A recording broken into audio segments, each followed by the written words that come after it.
అందరికీ నమస్కారం. నేను మీ జ్యోతి పవన్. వెల్కమ్ టు అక్షర శిల్పం మీడియా గ్రూప్. పాతపట్టణం ఈ పేరు చెప్పగానే ఆ ఊర్లో కొలువినటువంటి అమ్మవారు ఎంత ఫేమస్సో అంతకంటే ఫేమస్ అయినటువంటి రాజకీయ నాయకులు కూడా ఉన్నారు. ఆవిడ మరెవరో కాదు, రెడ్డి శాంతి గారు. ఢిల్లీని వదిలేసి ఈ గల్లీలోకి వచ్చి ప్రజాసేవే ధ్యేయంగా ప్రజల మధ్యలో సంచరిస్తూ ఎన్నో సేవా కార్యక్రమాలు చేశారు. అసలు ఈ రాజకీయ రంగ ప్రవేశం ఎందుకు చేయాల్సి వచ్చింది, ప్రజల్లో ఒక అమ్మగా, అక్కగా, చెల్లిగా, ఒక కుటుంబ సభ్యురాలుగా అటువంటి స్థానాన్ని ఎలా సంపాదించారు, మరికొన్ని విషయాలు ఆవిడని అడిగి తెలుసుకుందాం. మన ముందున్నారు రెడ్డి శాంతి గారు. మేడం నమస్తే. మేడం ఎలా ఉన్నారు? బాగున్నాను, మీరు ఎలా ఉన్నారు? చాలా బాగున్నారు మేడం. పాతపట్నంలో అమ్మవారు ఎంత ఫేమస్సో మీరు కూడా అంతే ఫేమస్ మేడం. ఎందుకంటే ఒక లగ్జరీ లైఫ్. బికాజ్ రాజకీయ నాయకులు అనగానే ఆస్తులు సంపాదించుకోవడానికి వస్తారు అనే మాటలు ఉన్నాయి. అవునంటారా కాదంటారా? కానీ రాజకీయాల్లోకి వచ్చి తన ఆస్తిని అమ్మేసుకొని మరీ ప్రజలకి సేవ చేశారు అనే మాటలు వినిపిస్తున్నాయి. ఎందుకు ఈ ప్రజాసేవ మీద మక్కువ ఏంటి? ప్రజాసేవ నా తాలూకు సిద్ధాంతం. మరి నేను ఈ ప్రాంతం అమ్మాయిని. మరి నాకు చిన్నప్పటి నుంచి రాజకీయ కుటుంబంలో పుట్టి పెరిగాను. ప్రజలతో ఉండాలని, ప్రజలు సేవ చేయాలని, చట్టసభలకు వెళ్ళాలని మరి ఆశించాను. మరి గౌరవ ముఖ్యమంత్రి జగనన్న గారు నా భర్త ప్రమేయంతో నాకు అవకాశం ఇచ్చారు. ప్రజాసేవకు నాకు ఒక అవకాశం ఇచ్చినందుకు ఎప్పుడు కూడా ధన్యురాలని. ఇప్పుడు కూటమి బీజేపీ, జనసేన, అలాగే టీడీపీ ఈ కూటమి వస్తుంది. ఈ కూటమిలో నాయకులు పోటీ చేస్తున్నారు. కానీ వీళ్ళందరినీ ఎదుర్కోవడానికి సింగిల్ సింహంలాగా రెడ్డి శాంతి గారు పాతపట్నం నియోజకవర్గం నుంచి పోటీ చేస్తున్నారు. ఏమనిపిస్తుంది మీకు?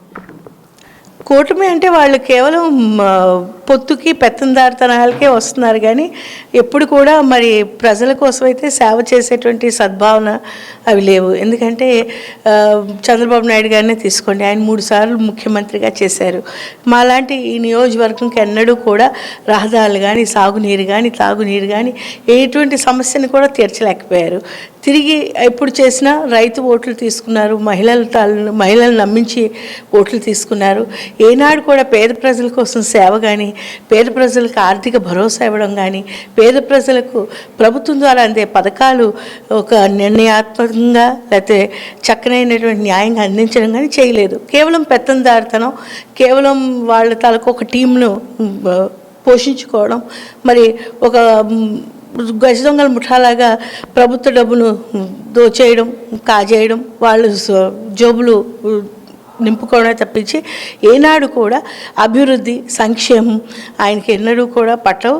ఇప్పుడు కేవలం జగనన్న తాలూకా ప్రజల్లో ఉండేటువంటి ప్రభంజనం ఏంటంటే నీతి, నిజాయితీ, ధర్మంగా అర్హత గల ప్రతి ఒక్కరు కూడా పథకం అందించడం, ప్రభుత్వం ద్వారా సహాయం చేయడం, ప్రభుత్వ నిధులు మంజూరు చేయడం, ఎక్కడ కూడా చిత్తశుద్ధితో విప్లవాత్మకంగా ఒక పారదర్శకతతో సమానమైన న్యాయం, సామాజిక న్యాయం తీసుకొచ్చిన జగనన్ని ఎదుర్కోలేక ఇలాంటివన్నీ పొత్తులు పెట్టుకొని మాట్లాడుతున్నారు. కానీ ప్రజలు అన్నీ గమనిస్తున్నారు, చూస్తున్నారు. ప్రజలకు అన్నీ ఆ తేడా తెలుసు. మరి ఓటు రూపంలో బుద్ధి చెప్తారు. మరి ముఖ్యంగా పాతపట్టణం శ్రీకాకుళం జిల్లా అనగానే ఎన్నో దీర్ఘకాలిక సమస్యలు ఉన్నాయి. వాటన్నిటికీ కూడా పరిష్కార మార్గం చూపించింది వైఎస్ఆర్సీపీ పార్టీ. మరి ముఖ్యంగా ఈ పాతపట్నం నియోజకవర్గానికి వచ్చేసరికి ఇక్కడి ప్రజలకు జరిగిన పెద్ద మేలు ఏంటంటే? పెద్ద మేలు అంటే ఇక్కడ ఎప్పుడు కూడా ప్రజలు చాలా 2019 ముందు 2011 సెన్సస్ ప్రకారంగా జీడిపి గ్రోత్ చాలా తక్కువగా ఉండడం వల్ల అతి పేదరికమైన నియోజకవర్గంగా పేరుగాంచింది. 175 నియోజకవర్గాలు ఉండే రాష్ట్రంలో 175 స్థానంలో ఉండేది. చాలా పేదరికంతో అల్లాడుతూ ఉండేది. మరి అలాంటి సమయంలో జగనన్న గారు నాయకుడిగా ప్రజాక్షేత్రంలో పాదయాత్రకు వచ్చినప్పుడు అన్నీ ఇక్కడ పడుతున్న కష్టాలు చూశారు. చాలా బాధలు పడుతున్నారు ఈ ప్రాంతం ప్రజలు. ఇక్కడ రహదారులు కూడా లేవు, తాగడానికి నీరు లేదు, సాగునీరు అందించేటటువంటి మంచి నదులు ఉన్నప్పటికీ మరి దివంగత నేత, అభిమాన నేత రాజశేఖర రెడ్డి గారు ఏ విధంగా ఆలోచించారో, వంశధార ప్రాజెక్ట్ కట్టారో, మరి దాన్ని ముందు తీసుకువెళ్ళాలనేటువంటి ముఖ్య ఉద్దేశంతో కూడా జగనన్న మరి 2019 నుంచి ఇప్పుడు ఈ 58 నెలల్లో 5 సంవత్సరాల పరిపాలనలో మరి అన్నిటికీ జిల్లా అంతా సస్యశ్యామలం చేయాలని 4 లక్షల ఎకరాల పంటలకు రెండు పంటలకు నీళ్ళు అందించాలని 176 కోట్లు లిఫ్ట్ ఇరిగేషన్ వంశధార రిజర్వాయర్ మీద కట్టిస్తూ మరి జిల్లా అంతా సస్యశ్యామలం చేయాలని, అలానే ముఖ్యంగా మా ఈ ప్రాంతం అంతా భౌగోళికంగా కొండల ప్రాంతం, చాలా ఎత్తు పొలాలు ఎక్కువగా ఉండే ప్రాంతం, పొలాలు అన్నీ కూడా ఎత్తుగా ఉంటాయి, కింద 2 నదులు ప్రవహిస్తూ ఉంటాయి, ఒకటి మహేంద్రతనయ అని ఒకటి వంశధార అని. మరి నీళ్లు మన ఇక్కడ ఉండే రైతులకు కూడా సాగునీరు అందించాలనేటువంటి మరి జగనన్న తాలూకా దృక్పథంతో మరి అన్ని దగ్గర కూడా లిఫ్ట్ ఇరిగేషన్స్ కూడా తీసుకుని వచ్చి మరి అలానే మంచినీరు సదుపాయాలు పక్కన ఉండేటువంటి ఉద్యానంలో చాలా ప్రజలు అక్కడ చనిపోతూ ఉండేవాళ్ళు కిడ్నీ సమస్యతో.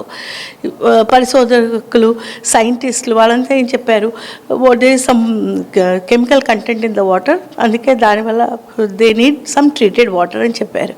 అలానే పరిశోధన కేంద్రం ఇక్కడ ఏర్పరచాలి, కిడ్నీ ఇంతమంది చనిపోతున్నారు కాబట్టి ఒక స్పెషలైజ్డ్ హాస్పిటల్ ఒకటి ఏర్పరచాలి అని అప్పుడు మేధావులు పెద్ద పెద్ద వాళ్ళంతా చెప్పారు.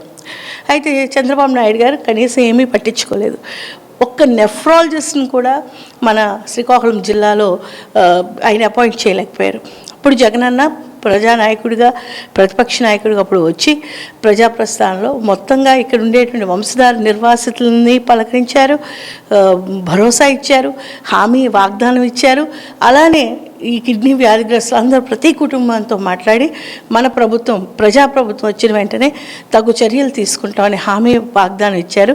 మరి ముఖ్యమంత్రి అయిన మరుక్షణం హిరమండలం రిజర్వాయర్ నీటి నుంచి మరి 150 కిలోమీటర్ల పైన ఉండేటువంటి ఇచ్చాపురం, ఈ పలాస నియోజకవర్గాలకు 7 మండలాలకు 8 లక్షల ప్రజలకు 440 పైన ఉండేటువంటి గ్రామాలకు 150 కన్నా ఎక్కువ కిలోమీటర్లు ఉండే ప్రాంతాలకు మరి పెద్ద పెద్ద పైపులు వేసి ఆధునికమైనటువంటి టూల్స్తో అన్నిటితో మరి భారతదేశంలో కనివిని ఎరుగిన రీతిలో కోవిడ్ మహమ్మారిలో ఇన్ని కష్టాల్లో కూడా 2-3 సంవత్సరాల్లో మరి ఈ ప్రాజెక్ట్ని పూర్తి చేసి 750 కోట్లతో ప్రాజెక్ట్ పూర్తి చేసి ఈరోజు 8 లక్షల ప్రజలకు మంచి శుద్ధమైనటువంటి ట్రీటెడ్ వాటర్ అందిస్తూ మరి అక్కడ పెద్ద కిడ్నీ హాస్పిటల్ని నిర్మించారు. దాన్ని ఆల్రెడీ అది నడుస్తూ ఉంది.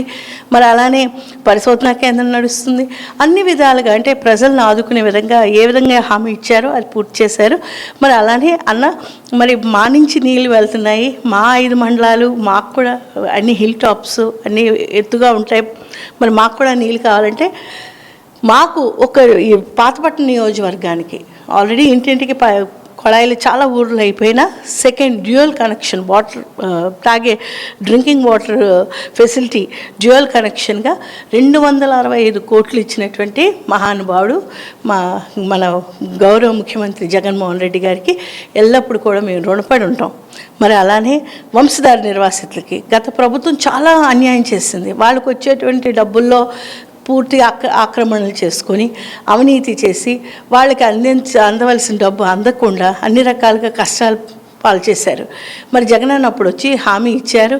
మరి వెంటనే 12,000 పైన కుటుంబాలకు 216 కోట్ల 71 లక్షలు, ఒక్క రూపాయి అవినీతి లేకుండా, లంచాలు లేకుండా డైరెక్ట్ వాళ్ళ బ్యాంక్ అకౌంట్స్ వేసినటువంటి ఘనత జగనన్నదే. మరి అలానే మన 176 కోట్లు లిఫ్ట్ ఇరిగేషను, 265 కోట్లు డ్రింకింగ్ వాటర్ ప్రాజెక్టు, 216 కోట్ల వంశధార నిర్వాసితులకు ఇచ్చినటువంటి అదనపు పరిహారం, మరి కొత్తూరులో సబ్స్టేషన్కి పునరుద్ధరణ చేస్తూ ఒక 50 కోట్లు మాకు ఇస్తూ అక్కడ ఒక 3 లక్షల ప్రజలు, కొత్తూరు మండలమే కాక పక్కన ఉండేటువంటి భామిని, సీతంపేటకు కూడా అది చాలా అవసరం అవుతుంది. ఎందుకంటే ఫ్లక్చుయేషన్స్ చాలా ఎక్కువ ఉంటాయి, పవర్ అవన్నీ కట్ చేస్తూ నాణ్యమైనటువంటి కరెంట్ అందించే దిశగా. మరి అలానే 91 సచివాలయాల్లో 95%, 90,000 గృహాల్లో మాకు పాతపట్నం నియోజకవర్గంలో 2,000 కోటి పైన మరి అమ్మఒడి అని, చేయూతని, ఆసరని, రైతు భరోసా అని, మరి పెన్షన్స్ అని అన్ని విధాలుగా పేద ప్రజలకు ఆదుకునే విధంగా ఇంత జవాబుదారితనంతో, ఒక్క దళారితనం లేకుండా, ఎక్కడ అవినీతి లేకుండా మరి మా అందరికీ అందించిన జగనన్న మరి స్వాతంత్రం వచ్చి 75 సంవత్సరాలు అయినప్పటికీ ఏ ఒక్క కార్యక్రమం కూడా పూర్తి అవ్వలేదు. కానీ ఈ 5 సంవత్సరాల్లో సంపూర్ణంగా అందరికీ, అన్ని వర్గాలకు, అన్ని సంఘాలకు, అన్ని వయసులో ఉన్న వారికి, విద్యార్థులకు విద్య అవ్వనివ్వండి, మరి అందరికీ ఆరోగ్య సురక్ష కానీ, మరి కవచంలాగా ఇంటికి ఫ్యామిలీ ఫిజిషియన్ పంపించడం, ఇవన్నీ కూడా ప్రతీది కూడా విప్లవాత్మక మార్పులు, రిఫార్మ్స్, సోషల్ రిఫార్మ్స్ తీసుకొని వచ్చి సామాజిక న్యాయాన్ని తెలియచేస్తూ వెనకబడిన తరగతులకు, దళితులకు, గిరిజనులకు ఇంత పెద్ద ఎత్తున సహాయం చేస్తూ, ముఖ్యంగా గిరిజనులకు అటవీ భూ హక్కు చట్టం మరి ప్రతిపాదిస్తూ అమలు చేస్తూ ప్రతి ఒక్క గిరిజన కుటుంబానికి కూడా వాళ్ళు ఎన్నో ఏళ్ళ నుంచి చేసుకున్నటువంటి వ్యవసాయ పోడు, వ్యవసాయ పట్టాలు, హక్కు పత్రాలు అందిస్తూ వాళ్ళకి స్థిరాస్తి గల కుటుంబంగా తయారు చేస్తూ వాళ్ళకి ఒక ఆర్థిక భరోసా, ఆర్థిక లాభం, వాళ్ళకి సంపన్నులుగా చేసిన జగనన్న మరి ఎప్పుడు కూడా ఎవరూ మర్చిపోలేము. మరి అలాగే అన్ని విధాలుగా ప్రతి ఏ ఒక్క పథకాలు తీసుకున్నా ఎక్కడ కూడా వివక్ష లేదు, పక్షపాతం లేదు. అందరినీ సరిసమానంగా చూడడం, అందరికీ న్యాయం చేయడం, ధర్మంగా పాలించడం. మరి జగనన్న ఈ కాలంలో నన్ను జగనన్న ఆశీస్సులతో ప్రజలు, పాతపట్నం ప్రజలు, నాయకులు అందరూ నన్ను మరి ప్రజాస్వామ్య ఆలయమైనటువంటి అసెంబ్లీకి పంపించడం ఇది నా అదృష్టంగా భావిస్తున్నాను. ఈ స్త్రీ జాతి, స్త్రీ శక్తి లేనిదే సృష్టే లేదంటారు. అయినప్పటికీ ఎక్కడో ఒక దగ్గర స్త్రీ అనగానే ఒక చిన్న చూపు ఉంది. అలాగే మీ పార్టీలో కూడా ఒక మహిళకి ఎందుకు పట్టం కట్టారు? మీకు పోటీగా ఇదే వైఎస్ఆర్సీపీ పార్టీ నుంచి ఎంతోమంది ఎమ్మెల్యేలుగా పోటీ చేయాలని ఆశించారు. అయినప్పటికీ రెడ్డి శాంతి గారే సరైన వ్యక్తి అని జగన్ గారు మిమ్మల్ని చూస్ చేశారు. సో అంతర్గత విభేదాలు ఉన్నాయి అని ఒక మాట వస్తుంది. ఇది ఎంతవరకు కారణం అంటారు? ఉన్నాయా లేవు? అసలు అంతర్గత విభేదాలు ఏమీ లేవు. అందరూ ఎవరైతే టికెట్ ఆశించారో ప్రతి ఒక్కరికి ఆ హక్కు, ఆ విలువ ఉంటుంది. సో కానీ జగనన్న నాకు మళ్ళీ అవకాశం ఇచ్చినందుకు ఎప్పుడు కూడా ఆఖరి గుండె చప్పుడు వరకు కూడా జగనన్న కోసం కృతజ్ఞతతో ఉంటాను నేను. ప్రచారాలు ఎలా కొనసాగుతున్నాయి? మరి ముఖ్యంగా ఇది వరకు మీరు ఇక్కడ ఎమ్మెల్యేగా పోటీ చేశారు, అత్యధిక మెజార్టీతో గెలిచారు.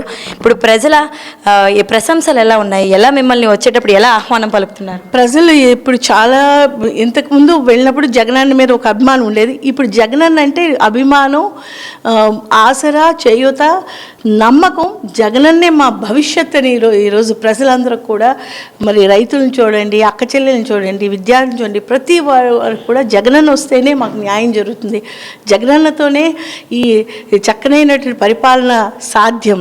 ఒక కార్యదక్షుడు అంటే కార్యాన్ని ఒకటి ఎన్నుకుంటే తను అది చేసినంత వరకు నిద్రపోడు, మంచి చేసి శ్రేయస్సు కోసం, క్షేమం కోసం చేసినటువంటి నాయకుడు అనేటువంటి ప్రజల్లో మంచి పేరు జగనన్న సంపాదించుకున్నారు. జగనన్న పేరు ప్రతి ఒక్కరు సువర్ణ అక్షరాలతో వాళ్ళు గుండెల్లో రాసుకున్నారు. సో తప్పకుండా జగనన్న 175 అవుట్ ఆఫ్ 175 తప్పకుండా ఈసారి గెలుస్తాం అనేటువంటి నమ్మకం మా అందరికీ ఉంది. మరి ఎందుకంటే జగనన్న చేసిన పనులు అటువంటి చక్కనైనటువంటి కార్యక్రమాలు, ప్రజలకు అందుబాటులో ఉండే కార్యక్రమాలు, ఎక్కడ కూడా వివక్ష, పక్షపాతం లేకుండా ప్రతి ఆడబిడ్డ ఈరోజు ఎవరిదే తలదించాల్సిన అవసరం లేదు, ఏ రాజకీయ నాయకుడి దగ్గర చేయి చాపాల్సిన అవసరం లేదు, ఏ అధికారి దగ్గరికి వెళ్ళి బ్రతిమాలవలసిన అవసరం లేదు. ఒక హక్కుగా స్వయం శక్తిని అందిస్తూ, కొనుగోలు శక్తిని పెంచుతూ, ప్రతి ఒక్కరిలో కూడా ఆ ధైర్యాన్ని నింపుతూ, ఆత్మవిశ్వాసం నెలకొల్పిన మహానుభావుడు జగనన్నకు మళ్ళీ జగనన్నే రావాలి, జగనన్నే కావాలని ప్రజల తాలూకు ఆలోచన. రెడ్డి శాంతి గారు పేరుకు తగ్గట్టు ఏ పని కూడా మాటల్లో చెప్పే వ్యక్తి కాదు, చేతల్లో చూపించే వ్యక్తి. మేడం, అంత శాంతంగా ఉండడానికి గల కారణం ఏంటి? ఎన్ని సమస్యలు, ఎంతమంది మనుషులు ఎదురొచ్చినా అదే శాంతం, ఆ ప్యూరిటీ, ఆ స్మైల్ ఉంటుంది కదా, ఆ స్మైల్తో ఎలా సమస్యలను ఎదుర్కొంటున్నారు? ఎవరి ధైర్యం? దేవుణ్ణి నమ్ముకోవడం, చేసిన పనిని 100% ఫోకస్తో చేయడం. There is no I don't want to disturb my focus అనమాట. ఏదైనా చేస్తే ఫోకస్గా చేయడం.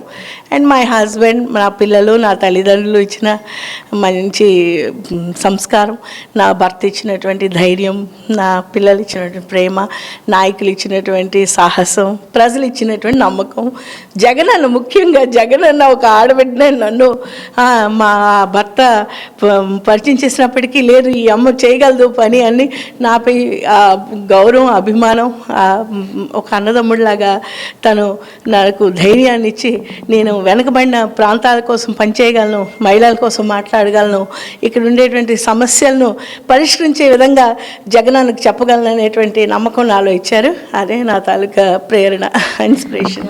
మా మీడియా ద్వారా మీ ప్రజలకి, పాతపట్నం నియోజకవర్గ ప్రజలకి ఏమైనా చెప్పాలనుకుంటున్నాను? అందరికీ నమస్కారం. ఎందుకంటే గత 5 సంవత్సరాల్లో మనం ఎప్పుడూ కనీవిని ఎరుగని రీతిలో మరి రికార్డ్ స్థాయిలో మరి కొరసవాడ కాగువాడ బ్రిడ్జ్ నిర్మాణం అయితేనే 8 నెలల్లో అయిన బ్రిడ్జ్ నిర్మాణం, మరి ఎన్నో గిరిజన గోడలో అయినటువంటి నిర్మాణం అయినటువంటి రహదారులు, మరి అలానే మనందరికీ కావలసినటువంటి సాగునీరు, తాగునీరు, ప్రతి ఒక్కరూ బాగుండాలనే ఆలోచన జగనన్న గారి గొప్ప పరిపాలనను అందరం ఆదరించుదాం, మళ్ళీ అభిమానిద్దాం. జగనన్నే మన నమ్మకం, జగనన్నే మన భవిష్యత్తు. మీ అందరి ఆడబిడ్డగా, మీ అందరి అక్క చెల్లిగా, మీ అందరి మళ్ళీ జగనన్న నాకు ఇచ్చినటువంటి రెండవసారి అవకాశం ఎమ్మెల్యే అభ్యర్థిగా మరి మీరు అందరూ నన్ను ఆదరించి మీ ఇంటి ఆడబిడ్డగా నన్ను దీవించి మళ్ళీ అత్యధిక మెజార్టీతో నన్ను ఎమ్మెల్యేగా చేస్తారని, జగనన్న అఖండ మెజార్టీతో 175 to 175 ప్రతి ఒక్క కాన్స్టిట్యున్సీ గెలిచే విధంగా పాతపట్నం నుంచే శ్రీకారం చుడతారని, జగనన్న మళ్ళీ ముఖ్యమంత్రి అయిన మరుక్షణం మనందరి జీవితాలు మరింత వెలుగుల్లోకి వస్తాయని నమ్ముతూ మీ అందరినీ ప్రార్థిస్తూ మీ ఇంటి ఆడబిడ్డగా, మీ ఎమ్మెల్యే అభ్యర్థిగా రెడ్డి శాంతి. నమస్తే. పాతపట్నం. చూసాం 2024 సార్వత్రిక ఎన్నికల ఎమ్మెల్యే అభ్యర్థి పాతపట్నం నియోజకవర్గం నుంచి రెడ్డి శాంతి గారిని కలిసామండి. మరి ఈ జిల్లాకి, ఈ నియోజకవర్గానికి సంబంధించి ఎటువంటి అభివృద్ధి సంక్షేమ కార్యక్రమాలు జరిగాయో అది చాలా క్లుప్తంగా మనకి వివరించారు.